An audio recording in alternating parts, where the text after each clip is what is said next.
नमस्कार दोस्तों, आज हम करेंगे इसे स्त्री अशिष्ट रूपण प्रतिषेध अधिनियम 1986 indecent representation of women provision act 1986। तो जानेंगे इस अधिनियम के बारे में, क्या इसकी धाराएं हैं और क्या कानून है। इसमें थ्योरी होगी और क्वेश्चन भी होंगे और जो इसके संबंधित न्यायिक निर्णय हैं वो भी होंगे और लेटेस्ट होंगे जिसमें अपडेटेड कंटेंट रहता है। तो चलें शुरू करें। ओके, तो सबसे पहले देखते हैं कि इस अधिनियम को राष्ट्रपति की स्वीकृति कब मिलती है।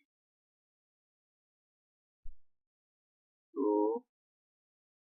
ये जानते हैं। तो इस अधिनियम को राष्ट्रपति की स्वीकृति मिलती है 23 दिसंबर 1986 को और ये लागू हो जाता है भारत में 2 अक्टूबर 1987 को, लगभग 11 महीने या 10 महीने लगभग मान लीजिए। तो जानेंगे और इसमें कुल जो धाराएं हैं वो 10 है। तो चले शुरू करते हैं, धाराएं देख लेते हैं। तो धारा 1 जो है वो कहती है संसूचना एंड विस्तार, और सभी एक्ट्स में ऑलमोस्ट यही होता है कि इसमें धारा 1 में संक्षिप्त नाम और विस्तार होता है और धारा 2 में उनकी परिभाषाएं होती है। ओके, तो शुरू करते हैं एंड देखते हैं। धारा 2A विज्ञापन एडवर्टीजमेंट, इसके अंतर्गत कोई भी सूचना, परिपत्र, लेबल, रैपर या अन्य दस्तावेज शामिल हैं। इनमें प्रकाश, ध्वनि, धुएं या गैस के माध्यम से किया गया कोई भी दृश्य निरूपण भी शामिल है। इसमें जरूरी नहीं है कि लाइट से हो, मतलब इलेक्ट्रॉनिक हो, ध्वनि से भी हो सकता है। एफएम वगैरह पे आते हैं एडवर्टीजमेंट, धुएं से या गैस से भी माध्यम से होते हैं। इसका दायरा बहुत बड़ा और व्यापक रखा गया है ताकि किसी भी माध्यम से किए गए प्रचार को इसके अंतर्गत लाया जा सके। आगे देखते हैं। 2C, धारा 2C क्या कहती है? अशिष्ट रूपण, इम्पोर्टेंट पॉइंट, और जानेंगे इनडिसेंट रिप्रेजेंटेशन। तो शुरू करें। किसी भी रूप में स्त्री की आकृति, रूप या शरीर या उसके किसी भी अंग का इस प्रकार चित्रण करना जिसका प्रभाव स्त्रियों के लिए अशिष्ट, इनडिसेंट मतलब डिसेंट ना हो या अपमानजनक या निंदनीय हो, या जो सार्वजनिक नैतिकता को भ्रष्ट करने, दूषित करने या क्षति पहुंचाने की भावना करता हो। ऐसे एडवर्टीजमेंट जिसमें स्त्रियों के अंग या शरीर या आकृति इस प्रकार चित्रण कर किया जाता है जिससे कि स्त्रियों की गरिमा को निंदनीय हो या सार्वजनिक नैतिकता को भ्रष्ट करने या दूषित करने या क्षति पहुंचाने की भावना रखता हो, तो उसको इंडिसेंट रिप्रेजेंटेशन कहते हैं। नेक्स्ट धारा देखते हैं 2D। 2D कहती है डिस्ट्रीब्यूशन, वितरण। तो इसमें कानूनों के नियम में वितरण शामिल है, चाहे वह निःशुल्क हो या भुगतान के लिए हो। धारा 3 कहती है स्त्रियों का अशिष्ट करने वाले विज्ञापनों पर प्रतिषेध लगाएंगे।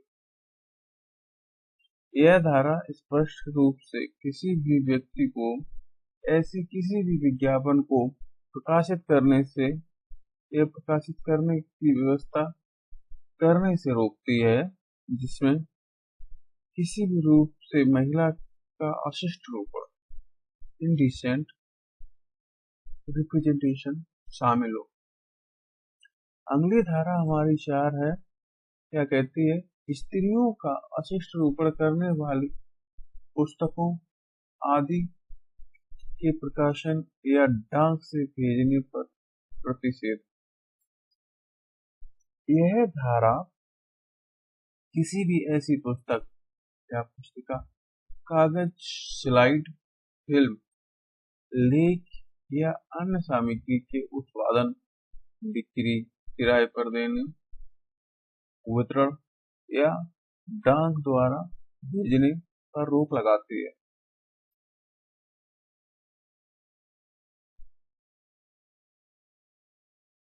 जिसमें महिलाओं का अशिष्ट रूपण हो। हालांकि इस धारा के कुछ महत्वपूर्ण अपवाद भी हैं जो अक्सर परीक्षा में पूछे जाते हैं। चलिए देख लेते हैं अपवाद कौन कौन से। अपवाद में आता है लोकहित में यदि ऐसा प्रकाशन विज्ञापन विज्ञान, साहित्य, कला या ज्ञान के हित में उचित सिद्ध हो, जैसे धार्मिक उद्देश्य, प्रकाशन किसी सद्भावपूर्ण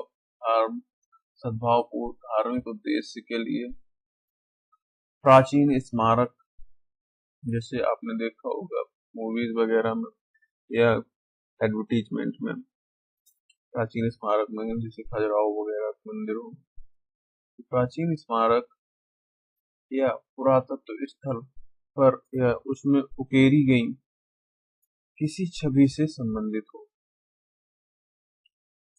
नेक्स्ट देखते हैं फिल्म। यदि यह चलचित्र अधिनियम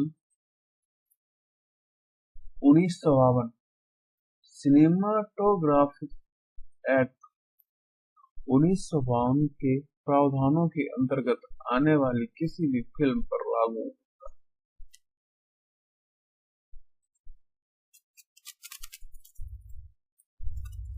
धारा 5 सक्षम अधिकारी द्वारा प्रवेश करने और तलाशी लेने की शक्ति।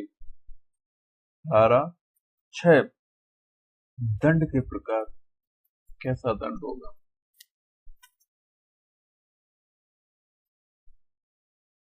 प्रथम, दोष सिद्ध पर 2 वर्ष तक का कारावास और 2000 रुपए का जुर्माना। द्वितीय या पश्चवर्ती दोष सिद्ध होने पर, मतलब अगर दोबारा पाए जाते हो तो 6 माह का कम से कम नहीं होगा और किंतु 5 वर्ष तक हो सकेगा। कम से कम 6 माह से और 5 वर्ष तक, और जुर्माना में 10,000 रुपए से कम नहीं होगा, किंतु जो 1 लाख रुपए तक हो सकेगा। मतलब वो जुर्माना जो कारावास है वो 6 माह से 5 वर्ष तक, और जुर्माना रुपए धनराशि है जो वो 10,000 से 1 लाख तक हो सकती है,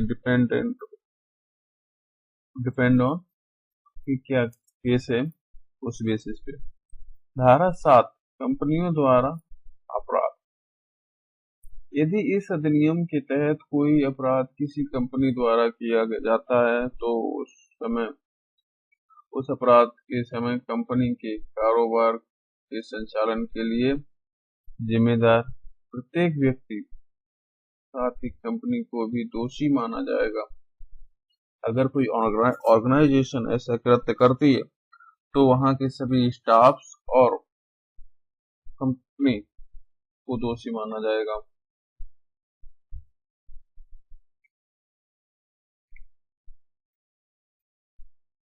धारा धारा 8 क्या कहती है जानते हैं। अपराधों का संज्ञेय और जमानती, मतलब इसमें कॉग्निजेबल और बेलेबल ऑफेंस है ये। तो कॉग्निजेबल या संज्ञेय, इसका अर्थ है कि पुलिस अधिकारी बिना वारंट के आरोपी को गिरफ्तार कर सकता है। जमानती या बेलेबल, इसका अर्थ है कि जमानत प्राप्त करना आरोपी का अधिकार है।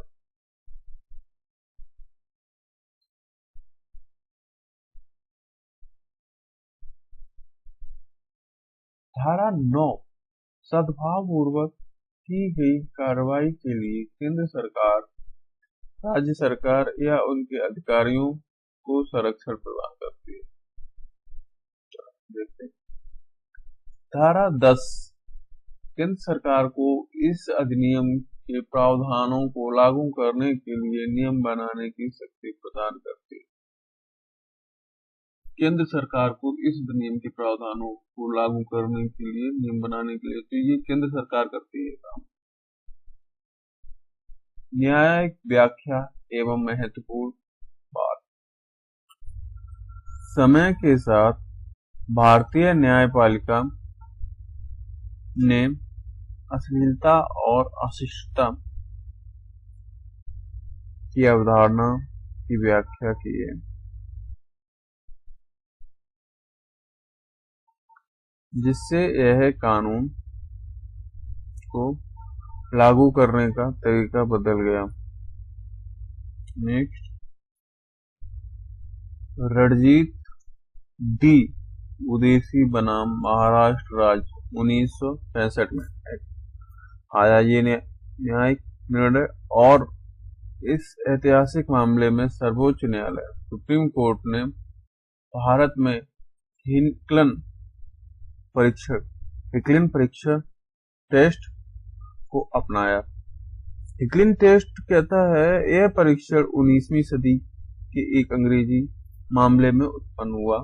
इसके अनुसार कोई भी सामग्री अश्लील मानी जाएगी यदि उसका प्रभाव उन लोगों के दिमाग को भ्रष्ट और दूषित करना है जो ऐसे अनैतिक प्रभावों के प्रति खुले हैं। यह एक बहुत ही सख्त परीक्षण था जो समाज के सबसे कमजोर वर्ग पर पड़ने वाले प्रभाव को देखता था। आगे देखते हैं। चंद्रकांत कल्याणदास काकोडकर बनाम महाराष्ट्र राज्य 1969। इस मामले में सुप्रीम कोर्ट न्यायालय ने कहा हिकलिन टेस्ट की सीमाओं को पहचानना शुरू किया गया और इस बात पर जोर दिया गया कि कृतिका मूल्यांकन समग्र रूप से किया जाना चाहिए, न कि उसके कुछ अंशों को अलग करके। तो इसमें समग्र रूप से जाना जाने लगा। अजय गोस्वामी बनाम भारत संघ 2007। इस मामले में न्यायालय ने सामुदायिक मानक परीक्षण कमिटी स्टैंडर्ड टेस्ट की ओर एक महत्वपूर्ण कदम बढ़ाया। न्यायालय ने वयस्कों के पढ़ने देखने के अधिकार और बच्चों को हानिकारक सामग्री से बचाने की आवश्यकता के बीच संतुलन बनाने का प्रयास किया ताकि बैलेंस बना रहे। नेक्स्ट देखते हैं अवीक सरकार बनाम पश्चिम बंगाल राज्य। इस मामले में सुप्रीम कोर्ट ने पुराने पढ़ चुके हिकलिन टेस्ट को निश्चित रूप से खारिज कर दिया। यही वो नियम है जहां पर हिकलिन टेस्ट को समाप्त कर दिया और समकालीन सामुदायिक टेस्ट को मानक को परीक्षण को मजबूती स्थापित हुई। यहाँ से हिकलिन टेस्ट को रद्द कर दिया गया और समकालीन सामुदायिक जो मानक परीक्षण था इसको ले लिया, कंसीडर करने लग गए थे। भारतीय न्याय संहिता बीएनएस के परिप्रेक्ष्य में अधिनियम की प्रासंगिकता, relevancy of BNS. IRWA indecent representation women act 1986 एक विशेष कानून है, जबकि बीएनएस सामान्य कानून है। जेनेरलिया स्पेशलिवस नॉन डेरोगेंट सिद्धांत के अनुसार बीएनएस के बावजूद यह अधिनियम आज भी पूर्णतया प्रासंगिक है और लागू है। यह एक सिद्धांत है, देख लेना भाई लोग, इसमें पूछा जा सकता है कि यह सिद्धांत किस एक्ट से संबंधित है। बीएनएस की महत्वपूर्ण धाराएं महिलाओं से संबंधित अपराध के लिए। धारा 70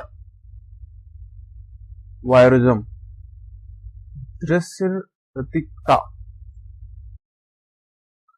किसी महिला को उसकी निजी स्थिति जैसे बाथरूम, चेंजिंग आदि में चोरी छिपे देखना, फोटो वीडियो बनाना या बिना सहमति फैलाना अपराध माना जाएगा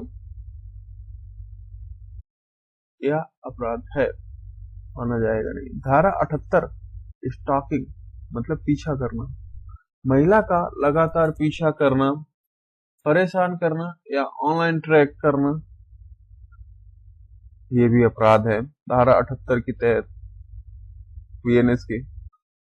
धारा 79 स्त्री की लज्जा का अनादर मतलब लज्जा भंग करना, किसी महिला की मर्यादा लज्जा भंग करने वाला कार्य जैसे कपड़े उतारने को मजबूर करना, अपमानजनक हरकत करना, सख्त सजा का प्रावधान है।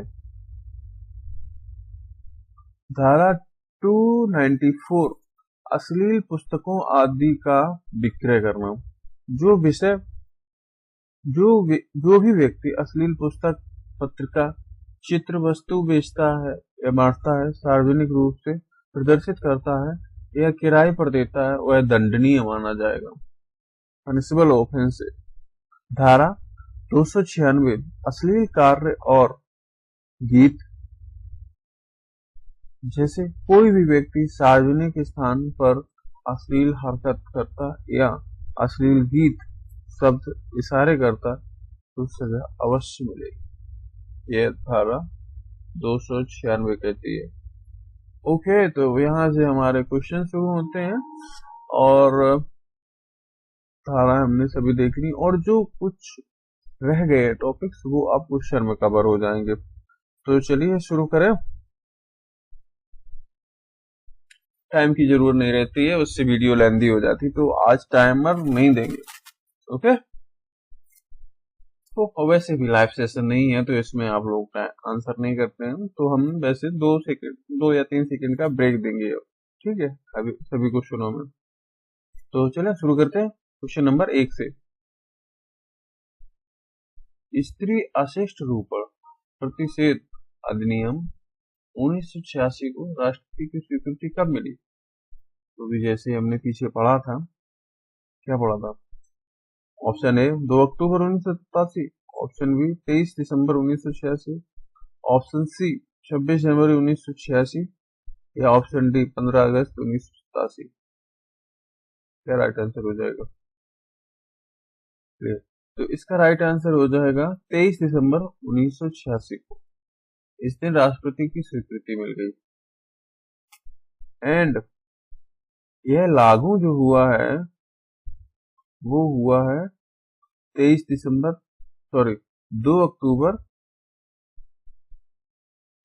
को तो स्वीकृति मिल गई है और 2 अक्टूबर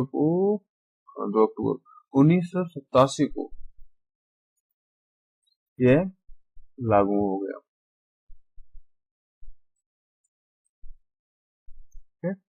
तो चलो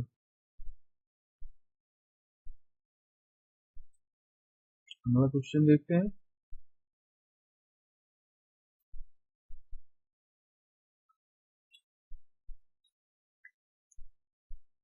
इस अधिनियम के तहत अशिष्ट रूपक इनडिसेंट रिप्रेजेंटेशन की परिभाषा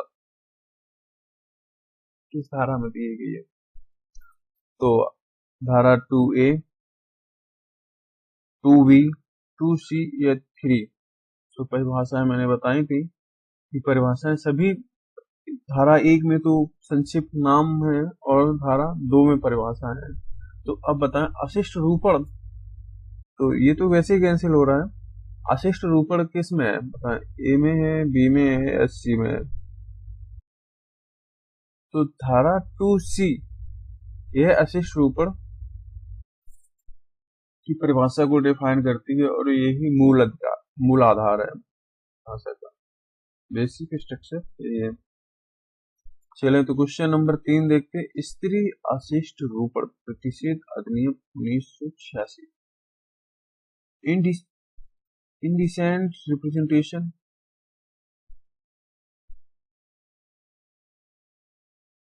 हाँ तहत दोष सिद्ध पर अधिकतम कितना दंड है?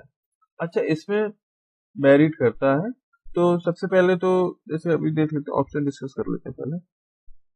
ऑप्शन ए 1 वर्ष तक का कारावास और 1,000 रुपए का जुर्माना, 2 वर्ष का कारावास, 2,000 का, 3 वर्ष का कारावास, 5,000 का और 6 वर्ष का कारावास और 1,000 रुपए। तो इसमें राइट आंसर कीजिए आप लोग। तो इसमें ये हो जाएगा राइट आंसर 2 वर्ष का कारावास और 2,000 रुपए का जुर्माना।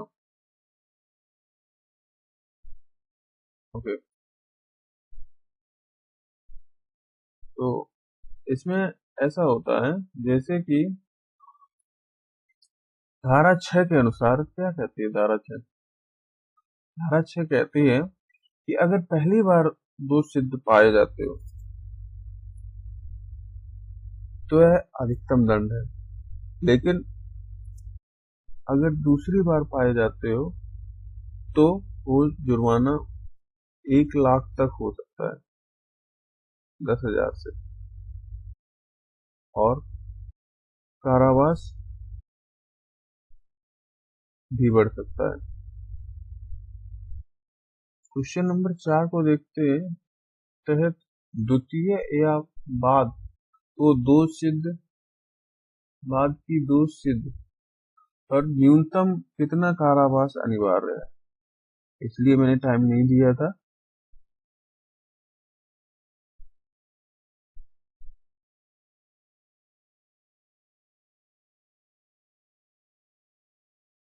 द्वितीय या बाद का तो बताएं 3 महीने, 1 वर्ष, 2 वर्ष, 6 महीने।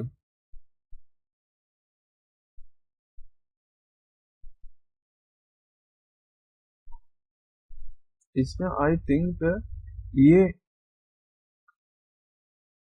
क्वेश्चन थोड़ा मुझे गलत लग रहा है। ओके, इसको चेक किया जाए थोड़ा। 1986 कारावास देखते हैं।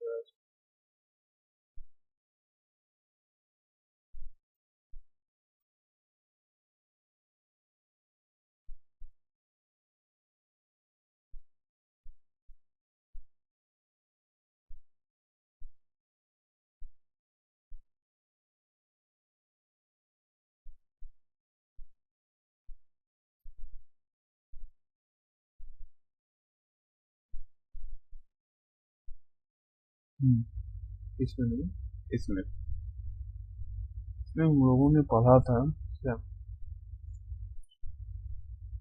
धारा 6। अच्छा सही है। तो इसमें प्रथम बार अगर दोष सिद्ध पाया जाता है तो 2 वर्ष तक का कारावास और 2,000 तक का जुर्माना, लेकिन अगर द्वितीय या पश्चात तो 6 माह से कम नहीं होगा, किंतु 5 वर्ष तक हो सकता है और 10,000 तक का जुर्माना हो सकता है। तो चलिए हम लोग चलते हैं अगले क्वेश्चन पे।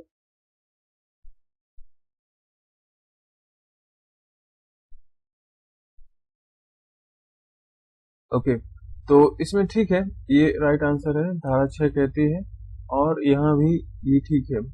तो इसमें राइट आंसर हो जाएगा 6 माह। इसकी धारा 6 के अनुसार दूसरी बार 6 माह से कम नहीं होगा, लेकिन ये और भी ज्यादा हो सकता है, और इसमें जो राशि है वो 10,000 तक, 10,000 से 1 लाख तक हो सकती है। चलिए क्वेश्चन नंबर, निम्नलिखित में से कौन सा अधिनियम, क्या अधिनियम की धारा 2A के तहत विज्ञापन की परिभाषा है? नहीं है। सर्कुलर लेबल, व्यक्तिगत बातचीत और प्रकाश द्वारा दृश्य निरूपण, तो कौन सा शामिल नहीं है इसमें? पर्सनल कन्वर्सेशन, या लेबल, या सर्कुलर, या प्रकाश द्वारा दृश्य निरूपण।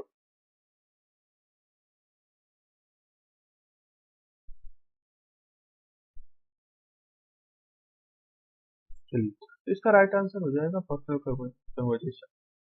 इसमें परिभाषा में नहीं आता है विज्ञापन में, कि पर्सनल कन्वर्सेशन तो ऑलरेडी लोग करते रहते हैं, तो इसमें कोई ऐसा नहीं है। लेबलिंग करना या फिर सर्कुलर जारी करना या प्रकाश दृश्य निरूपण करना, तो इससे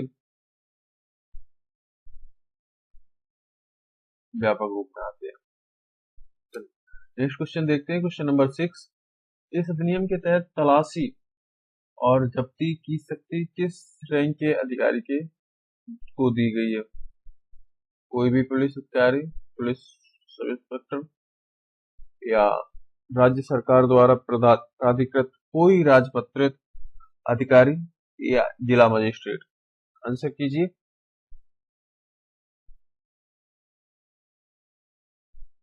इसमें राइट आंसर हो जाएगा राज्य सरकार द्वारा प्राधिकृत कोई राजपत्रित अधिकारी हो जाएगा राइट आंसर इसका। और ये धारा 5 अभी पीछे हम लोगों ने पढ़ा था, उसमें वर्णित है कि राज्य सरकार एक ऐसे प्राधिकृत अधिकारी, राजपत्रित अधिकारी को शक्ति देता है। क्वेश्चन नंबर 7 देखते हैं, स्त्री अशिष्ट रूपक प्रतिषेध अधिनियम 1986 के तहत अपराध की प्रकृति क्या है? संज्ञेय, गैर जमानती, असंज्ञेय जमानती, संज्ञेय जमानती और असंज्ञेय गैर जमानती। इसका राइट आंसर अभी हम लोगों ने पढ़ा, क्या पढ़ा? ऑप्शन सी पढ़ा था कि संज्ञेय होगा और बेलेबल होगा, यह धारा 8 बताती है।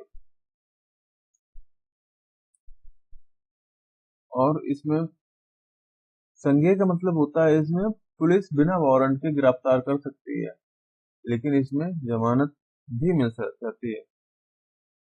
क्वेश्चन नंबर 8 देखते हैं, इस मामले में सर्वोच्च न्यायालय ने हिकलिन टेस्ट को खारिज कर समुदाय मानक टेस्ट को अपनाया था। तो मैंने अभी बताया था पीछे।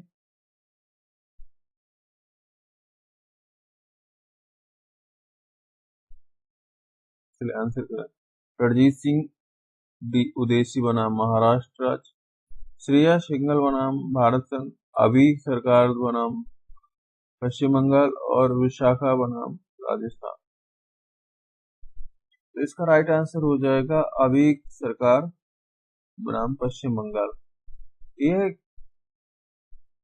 2014 में आया था और इसमें निश्चित कर दिया गया था, खारिज कर दिया गया था हिकलिन टेस्ट को।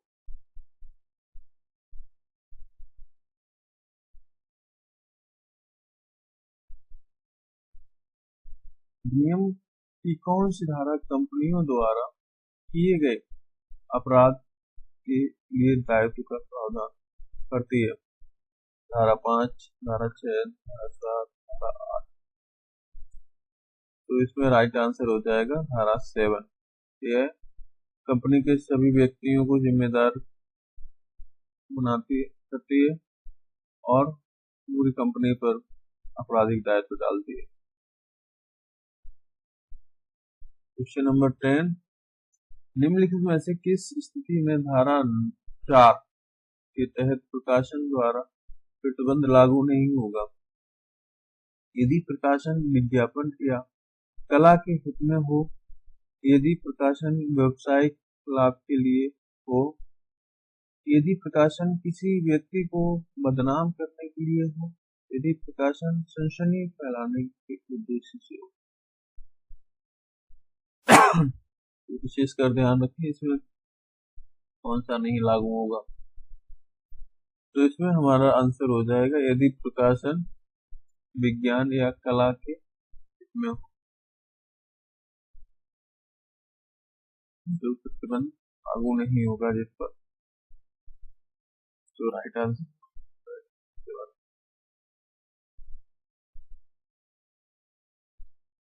सारा 4 में इसको वर्णित किया गया। क्वेश्चन नंबर 11, स्त्री अशिष्ट रूप पर प्रतिषेध अधिनियम 1986 की कुल धाराएं 10 है।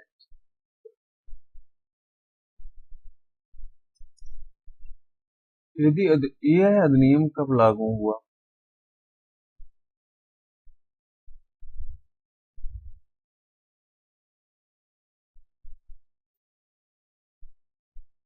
चलिए, तो इस अधिनियम को 2 अक्टूबर 1987 को लागू किया गया था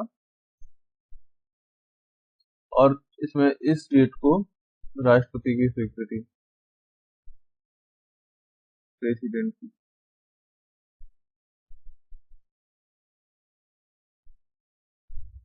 प्रेसिडेंट की स्वीकृति मिल गई।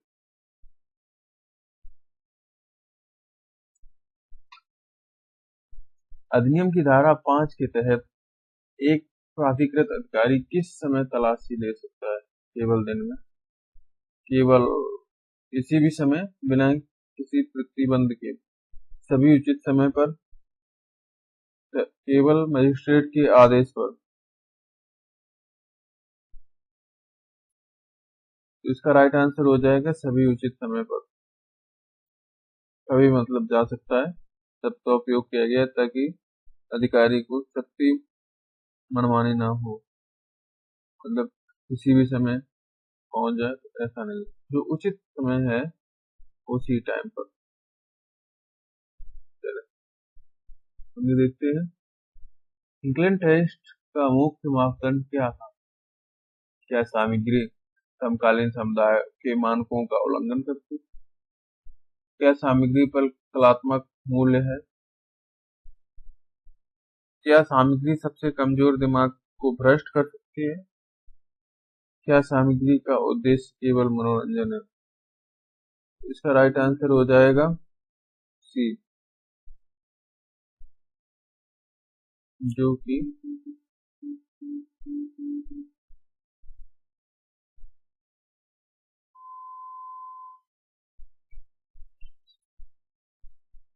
यह परीक्षण समाज के संवेदनशील व्यक्ति पर पड़ने वाले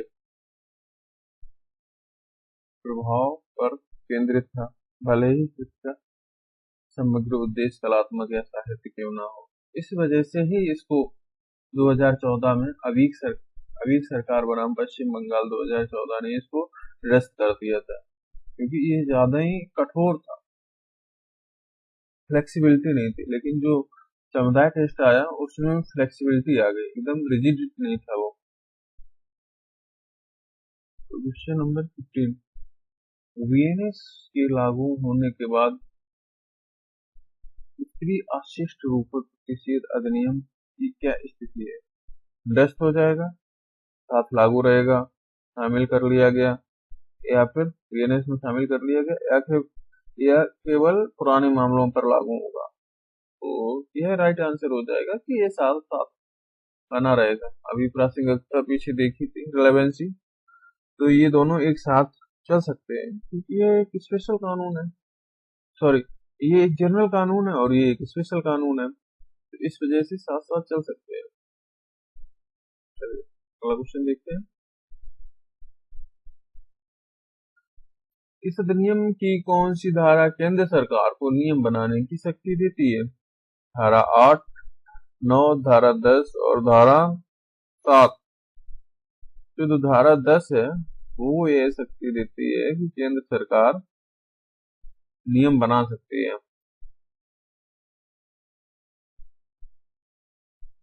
क्वेश्चन 17, यदि कोई व्यक्ति दूसरी बार इस अधिनियम के तहत दोषी पाया जाता है तो उस पर न्यूनतम जुर्माना लगाया जाएगा। कितना लगाया जाएगा? 2000, 5000, 10,000, 1,00,000।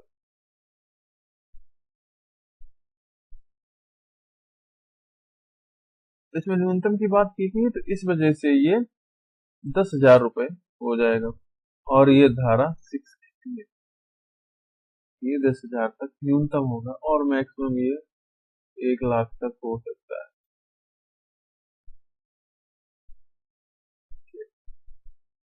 क्वेश्चन नंबर 18, इस अधिनियम के तहत पैकेज की परिभाषा क्या है? केवल बक्सा, केवल कार्टून, कार्टून नहीं होता, कार्टून, बक्सा, कार्टन, टिन या अन्य कंटेनर या केवल रैपर। इसका राइट आंसर हो जाएगा सभी होते हैं, इसमें बक्सा, कार्टन, टिन, अन्य कंटेनर भी शामिल है, तो इसलिए इसका राइट आंसर सी हो जाएगा। और ये 2F में बताया गया था। ठीक है, चलिए, तो सद्भाव पूर्वक की गई कार्रवाई के लिए संरक्षण अधिकारी किस धारा के तहत प्रदान किया गया? संरक्षण, सद्भाव पूर्वक के लिए संरक्षण किस धारा में तहत प्रदान किया गया है? तो धारा 8, धारा 9, धारा 10, धारा 5। यह धारा 9 में कहा गया है कि अगर सद्भाव पूर्वक की गई कार्य तो उससे संरक्षण प्रदान करती है, कानून से बचाती है। क्वेश्चन 20, एक पत्रिका एक प्रसिद्ध महिला एथलीट की तस्वीर को डिजिटल रूप से बदल कर उसे अशिष्ट तरीके से प्रस्तुत करती है। यह किस धारा का उल्लंघन है? इसमें कोई जैसे एथलीट फीमेल है तो उसका डिजिटल रूप में परिवर्तित करके और उसको अशिष्ट तरीके से, इनडिसेंट तरीके से प्रस्तुत कर किया जाता है, तो उसको किस धारा के तहत उल्लंघन करती है? तो धारा 3, धारा 4, धारा 5, धारा 6। इसकी धारा जो 4 है वो है, धारा 4 का उल्लंघन करती है ये।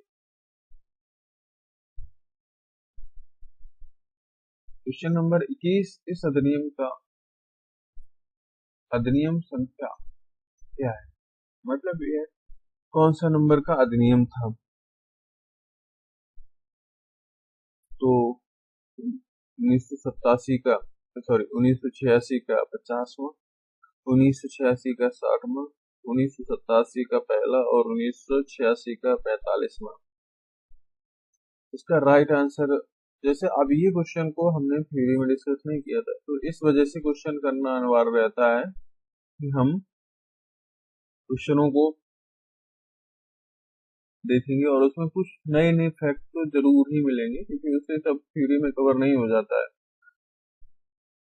तो यह है कैनन की 1986 का 60वां कानून था।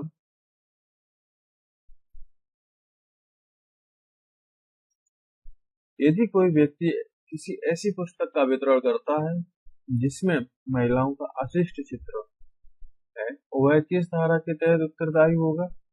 धारा 3, धारा 4, धारा 7, धारा 8। तो ये राइट आंसर हो जाएगा धारा 4। यह धारा न केवल प्रकाशन बल्कि वितरण, बिक्री और किराए देने पर भी रोक लगाती है। क्वेश्चन नंबर 3, रणजीत उदासी बनाम महाराष्ट्र राज्य का मामला मुख्य रूप से यूलिसिस का है। किस पुस्तक, अच्छा, मामला मुख्य रूप से किस प्रसिद्ध पुस्तक से संबंधित है? ओके, तो यूलिसिस और लेडी चैटरलीज लवर, लोलिता और ट्रॉपिक ऑफ कैंसर। जैसे ये भी क्वेश्चन थ्योरी के बियॉन्ड है, तो हमने ये भी उसमें कवर नहीं किया है थ्योरी में, तो इसका राइट आंसर हो जाएगा लेडी चैटरले लवर। इसमें कहा गया था कि अश्लीलता पर विचार किया गया था इसमें, इस वाले मामले में, और डेफिनेशन में परिवर्तन किया गया।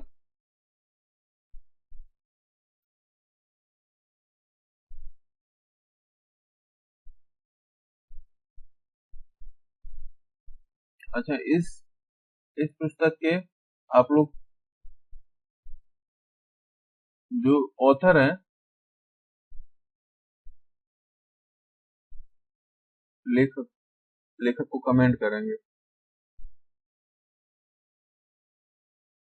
क्वेश्चन नंबर 24, अधिनियम के अनुसार निम्नलिखित में से कौन सा बचाव वैध नहीं है? चित्रण एक प्राचीन मंदिर की मूर्तिका है। चित्रण का उद्देश्य चिकित्सा विज्ञान का अध्ययन है। सी, चित्रण बहुत लोकप्रिय है और अच्छी तरह से बिक रहा है। यह चित्रण एक सद्भावपूर्ण धार्मिक उद्देश्य के लिए है। तो इसका राइट आंसर है सी। लोकप्रिय और अच्छी तरह से बिक रहा है, इसका कोई मतलब नहीं है, तो इस वजह से बचाव वैध नहीं है। तो जिसे पूछा गया कौन सा नहीं है, तो इस वजह से हमारा तो सी सही हो जाएगा। ये व्यवसाय के लिए किया जा रहा है क्योंकि अच्छी तरह से बिक रहा है, तो कोई जैसा जरूरी नहीं। और ये चिकित्सा विज्ञान के लिए है, या मूर्ति मंदिर की है प्राचीन, और ये सद्भावपूर्वक उद्देश्य है।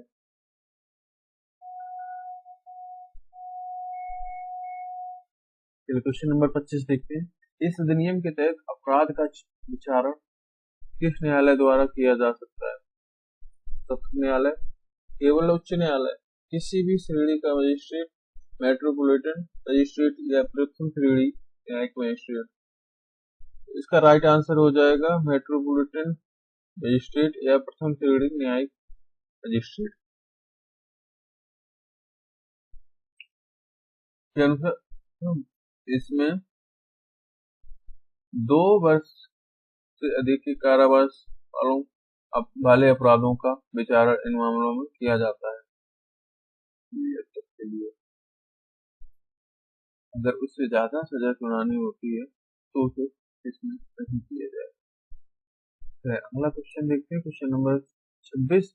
यदि कोई विज्ञापन एजेंसी एक ऐसा विज्ञापन बनाती है जिसमें महिलाओं का अशिष्ट चित्रण है, तो कौन उत्तरदायी है? एजेंसी, उत्पादक का मालिक, विज्ञापन एजेंसी और उत्पाद का मालिक दोनों? ये कोई नहीं है। यह विज्ञापन लोकप्रिय है, ऐसा बिल्कुल नहीं है, रॉन्ग है। ये भी नहीं है, ये भी नहीं है, क्योंकि इसमें दोनों ही होते हैं। पीछे हम लोगों ने पढ़ा भी था कि धारा 3 यह कहती है, क्या कहती है धारा 3?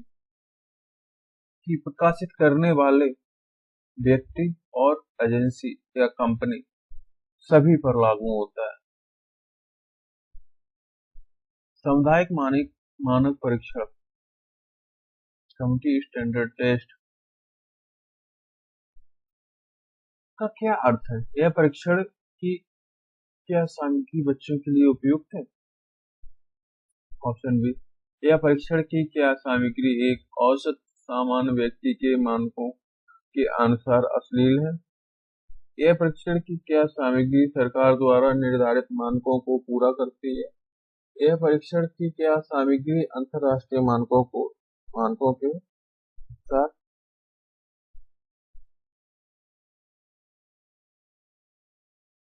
तो इसमें तो इंटरनेशनल वाला तो कोई सीन है ही नहीं, तो इसलिए रॉन्ग हो जाएगा।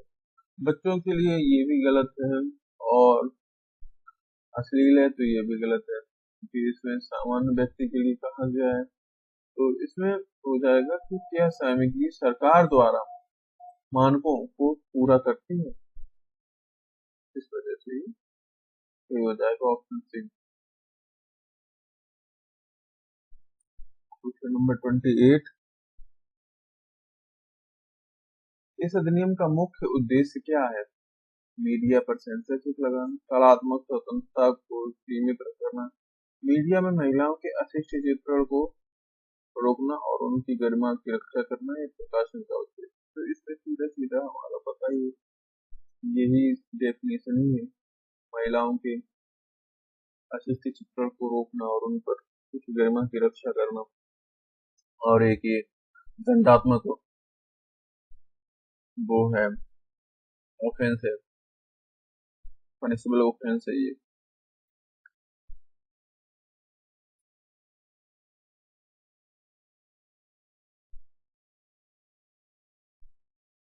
Question number 29। एक फिल्म के पोस्टर में एक महिला का अशिष्ट चित्रण है, क्या इस अधिनियम के तहत कार्रवाई की जा सकती है? हाँ, धारा 3 के तहत नहीं, क्योंकि ये फिल्में उनके अपवाद में है, केवल तभी जब फिल्म ए को ए सर्टिफिकेट मिला हो, या यह चलचित्र अधिनियम 1952 के तहत निपटाया जाएगा। अच्छा, ए का मतलब यहाँ पर अडल्ट होता है, जो हम लोग देखते हैं ना फिल्म के पोस्टर में AU बनकर आता है, तो ये ए का मतलब अडल्ट होता है, और यहाँ पर यूनिवर्सल होता है, मतलब ये सामान्य है, मतलब इसमें कोई अडल्ट सीन नहीं है या कुछ पॉइंट है, लेकिन इसमें इसका मतलब हो जाता है कि हाँ ये अडल्ट है, तो इस वजह से तो इस धारा का ये वाला आंसर सही है, क्योंकि धारा 3 के तहत यह कहती है उसमें निपटान किया जा सकता है। क्वेश्चन नंबर 30 क्या कहता है? अधिनियम की धारा 4 के तहत लोकहित का बचाव किसे सिद्ध करना होता है? अभियोजन पक्ष को, आरोपी को, न्यायालय स्वतः संज्ञान लेता है, या पुलिस को? तो सीधी सीधी बात है, लोकहित का बचाव करने के लिए आरोपी को खुद सिद्ध करना होगा।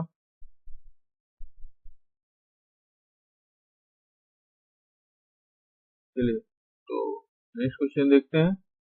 क्वेश्चन नंबर 31, एक ऑनलाइन वेबसाइट पर महिलाओं की अशिष्ट तस्वीरें प्रकाशित की जाती हैं, इस अधिनियम के अलावा और कौन सा कानून लागू हो सकता है? कॉपीराइट एक्ट 1957, सूचना प्रौद्योगिकी अधिनियम 2000, भारतीय संविदा संविदा अधिनियम 1872, या इनमें से कोई नहीं? सर कीजिए आप लोग। इसमें राइट हो जाएगा IT एक्ट, जो 2000 का है। इसकी IT एक्ट की धारा 67 और 67A लागू होती है, अश्लील सामग्री के प्रकाशन से संबंधित है। आगे देखते हैं। इस अधिनियम के तहत अपराध करने वाली कंपनी के निदेशक पर मुकदमा चलाया जा सकता है।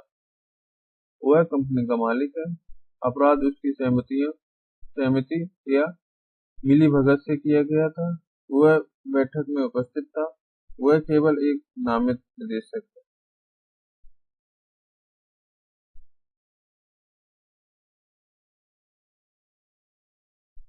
आंसर कीजिए आप लोग। तो इसका राइट आंसर हो जाएगा अपराध की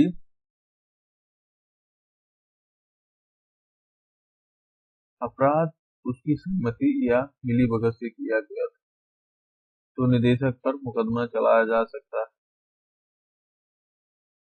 अगला क्वेश्चन 33, एक विदेशी पत्रिका जिसमें महिलाओं का अशिष्ट चित्रण है भारत में आयात और वितरित की जाती है, क्या इस अधिनियम के तहत कार्रवाई हो सकती है?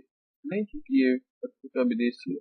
हाँ, वितरकों और आयातकों को खिलाफ, और केवल तभी जब विदेश मंत्रालय अनुमति दे। नहीं, यह एक अभिव्यक्ति की स्वतंत्रता का मामला है, तो ऐसा तो नहीं है, खिलाफ व्यक्ति चलाया जा सकता है, क्योंकि इसको कंज्यूम करने वाले भारतीय हैं, तो इस वजह से ये वितरकों और आयातकों पर इसका मुकदमा चल सकता है। क्वेश्चन नंबर 34, अधिनियम की किस धारा में वितरण को परिभाषित किया गया? 2A, 2C, 2D और 2F?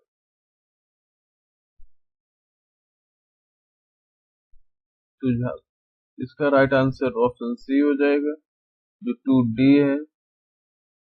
इसमें वितरण की परिभाषा का विवरण है। क्वेश्चन नंबर 35, यदि कोई व्यक्ति इस अधिनियम के तहत दूसरी बार अपराध करता है तो अधिकतम जुर्माना कितना हो सकता है? 10,000, 50,000, 1 लाख या 5 लाख? इसका राइट आंसर हो जाएगा 5 लाख, सॉरी 1 लाख, 1 लाख तक का। और यह धारा कहती है 6 का सब क्लॉज 2, इसमें 10,000 से लेकर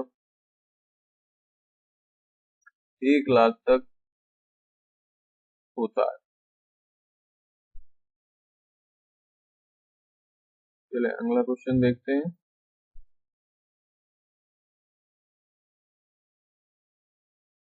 चलिए क्वेश्चन नंबर 36, क्या अधिनियम पुरुषों के अशिष्ट चित्रण पर लागू होता है? हाँ, समान रूप से। नहीं, यह विशेष रूप से स्त्रियों के चित्रों से संबंधित है, केवल कुछ विशेष परिस्थितियों में, या फिर अधिनियम इस पर मौन है। चलिए तो इसलिए इसका आंसर कीजिए आप लोग, क्योंकि आपने नाम ही पढ़ा होगा, स्त्री अशिष्ट रूप पर प्रतिषेध अधिनियम। इस वजह से ये राइट आंसर हो जाएगा बी। नहीं, यह विशेष रूप से स्त्रियों के चित्र से ही संबंधित है, शीर्षक ही यही है। चलिए क्वेश्चन नंबर 37 देखते हैं। एक कला प्रदर्शनी में प्रदर्शित एक पेंटिंग पर अधिनियम के तहत आपत्ति जताई जाती है, बचाव पक्ष सबसे मजबूत तर्क क्या दे सकता है? पेंटिंग बहुत महंगी है, पेंटर बहुत प्रसिद्ध है, पेंटिंग का कलात्मक मूल्य है और यह लोकहित है, और प्रदर्शनी में केवल वयस्क ही आ सकते हैं। तो ऐसा नहीं है, ऑप्शन इसका सी हो जाएगा सही, क्योंकि ये कलात्मक है और लोकहित में है। तो इस वजह से यह धारा 4 में वर्णित है, तो इस वजह से ये धारा 4 के तहत छूट मिल जाएगी। अगला क्वेश्चन नंबर 38, भारतीय न्याय संहिता BNS के तहत कौन सी धारा अश्लील पुस्तकों आदि के विक्रय से संबंधित है? धारा BNS की 290, BNS 294, BNS 299 और BNS 70। तो इसका राइट आंसर हो जाएगा 294, जो कि इसकी IPC में जो धारा थी इसकी, वो थी शायद 292, लेकिन BNS में जो आई है उसमें इसको बदल दिया गया है और कर दिया गया है 294।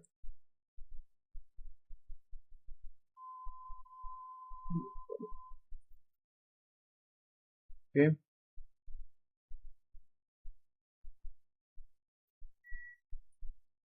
क्वेश्चन नंबर 39, तहत इस अधिनियम के तहत अपराध की जांच कौन कर सकता है? कोई भी पुलिस अधिकारी, पुलिस निरीक्षक या उससे ऊपर का अधिकारी, केवल राज्य सरकार द्वारा प्राधिकृत अधिकारी, या अधिनियम जांच अधिकारी की रैंक के को निर्दिष्ट नहीं करता।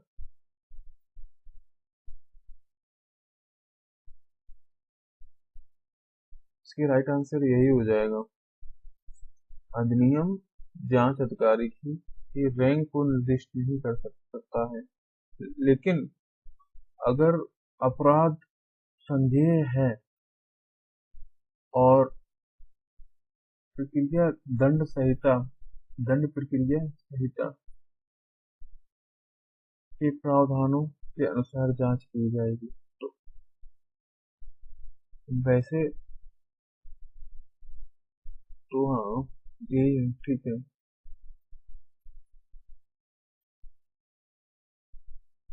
क्वेश्चन नंबर 40, अशिष्ट रूपण का निर्धारण करते समय न्यायालय किस पर विचार करेगा? केवल तस्वीर के संदर्भ में उद्देश्य और समग्र प्रभाव, केवल प्रकाशक के इरादे पर, केवल सामाजिक प्रक्रिया। क्वेश्चन में मोस्टली अगर केवल दिखता है तो वो ऑटोमेटिकली ही कैंसिल हो जाता है। केवल शब्द निगेटिव होता है, केवल और सभी मोस्टली केसेस में होते हैं। बाकी ऑप्शन पर डिपेंड करते हैं कि कौन से क्वेश्चन, कौन से ऑप्शन है। इसमें राइट आंसर हो जाएगा ऑप्शन बी, क्योंकि अभी सरकार बनाम जो मामला आया था, इसमें केवल सामग्री को अलग करके नहीं देखा, बल्कि पूरे संदर्भ को देखा था इसमें। तो ये अभी सरकार से मामला जो था उससे संबंधित था। वीडियो पसंद आई हो तो लाइक करें, और कोई भी सुधार करना है, एक क्वेश्चन मैंने गलत पढ़ा दिया और एक क्वेश्चन मैंने दिया था, उसका आंसर आप करेंगे, ठीक है। जो भी सुधार करना हो आप कमेंट करके बता सकते हैं। और कैसी लगी क्लास, अच्छा सा कमेंट करें। और पसंद आई है कंटेंट, अगर पसंद आया है तो अपने दोस्तों के साथ अवश्य शेयर करें। सब्सक्राइब जरूर करें भाई, आप लोग शेयर अपने दोस्तों के साथ जरूर किया कीजिए। चलिए चलिए, यहाँ पर हमारी वीडियो का एंड होता है, और मिलेंगे किसी नेक्स्ट वीडियो में। तब तक के लिए बाय।